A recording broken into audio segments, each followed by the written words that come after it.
Et on peut pas vraiment situer de siège de la mémoire, en fait, il n'y a pas de... Alors voilà, c'est le cerveau tout entier qui est le siège de la mémoire. Alors cependant, il y a une structure qui a un rôle absolument formidable, c'est l'hippocampe. Ça a été découvert fin du 19e par un russe, Sergueï Korsakov, qui avait remarqué chez les alcooliques chroniques de son hôpital qu'ils ne pouvaient plus apprendre quoi que ce soit de nouveau. C'est-à-dire, chaque fois que Korsakov se présentait, leur disait bonjour, les gens le prenaient pour un médecin nouveau, demandaient qui il était. Un Korsakov a une mémoire ancienne, en fait, maintenant on sait de l'époque où il y a eu destruction de son hippocampe, et il a une mémoire à court terme, mais qui dure quelques secondes et qui s'évanouit, qui s'efface au fur et à mesure. Un Korsakov qui prend un café, met un sucre, va tourner, le sucre va se diluer, il va plus voir, il va en remettre un autre, et ainsi de suite jusqu'à ce moment-là. Alors dans la maladie d'Alzheimer, on a justement des comportements un petit peu de ce genre. On a cité le cas par exemple d'un parent dans une famille où la personne était fatiguée, va se coucher, ils l'entendent aller se laver les dents, il rentre dans sa chambre, puis ils l'entendent revenir dans la salle de bain, se relaver les dents, revenir dans sa chambre, et ainsi de suite, et donc ils ont été obligés de l'arrêter. Les gens oublient au fur et à mesure.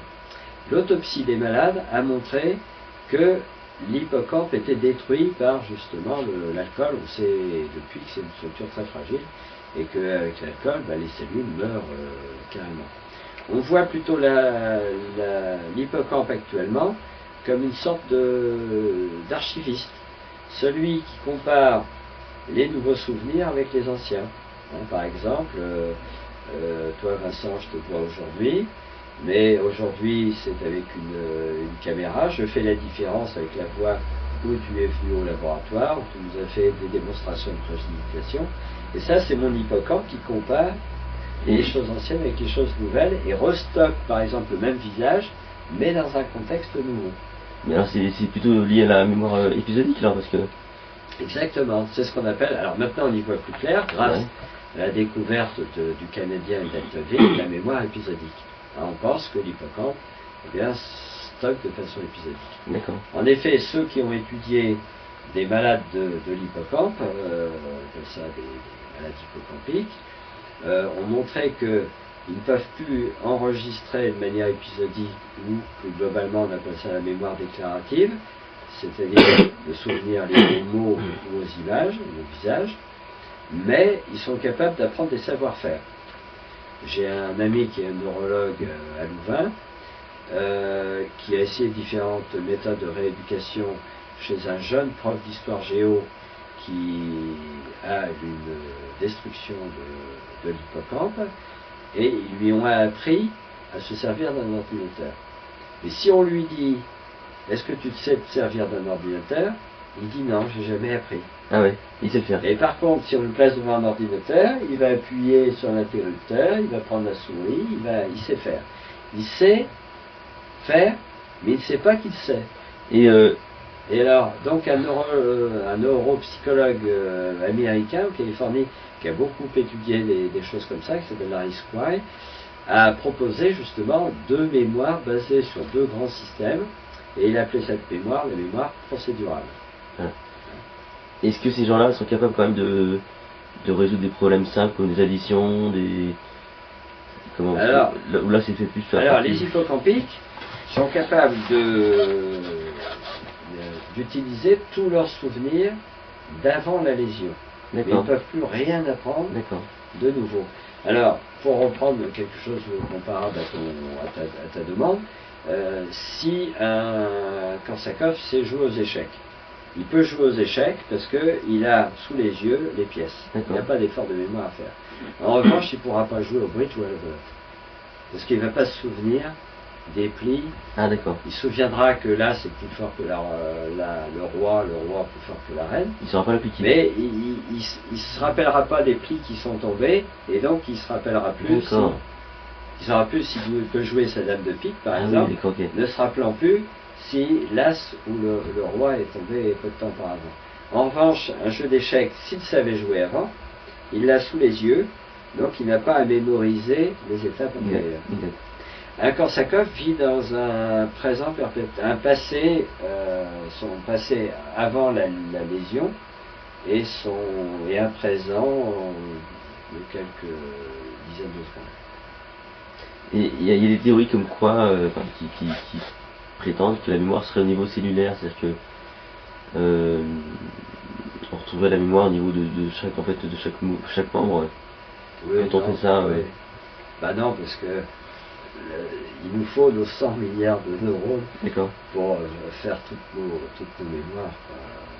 On le voit assez bien d'ailleurs dans l'autisme, c'est-à-dire dans l'autisme, attention, les autistes savants, parce que parfois on dit, bon, les autistes ont une super mémoire. Non, ça n'est que, je crois, 5%. Hein. Dans ce reportage, on voyait un jeune homme black, je ne sais pas, une vingtaine, 25 ans, mettons, et que j'avais vu tout petit, justement, qui a une mémoire, lui, visuelle photographique extraordinaire.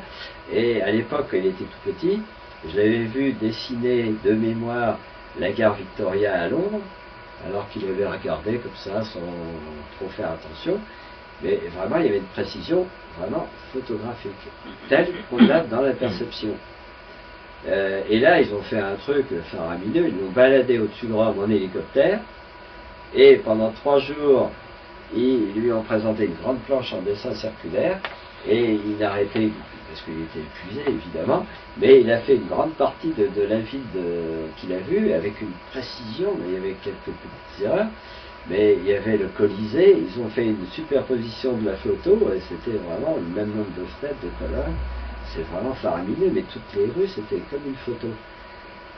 Mais alors, c'est le seul cas connu sur 6 milliards d'habitants, quoi.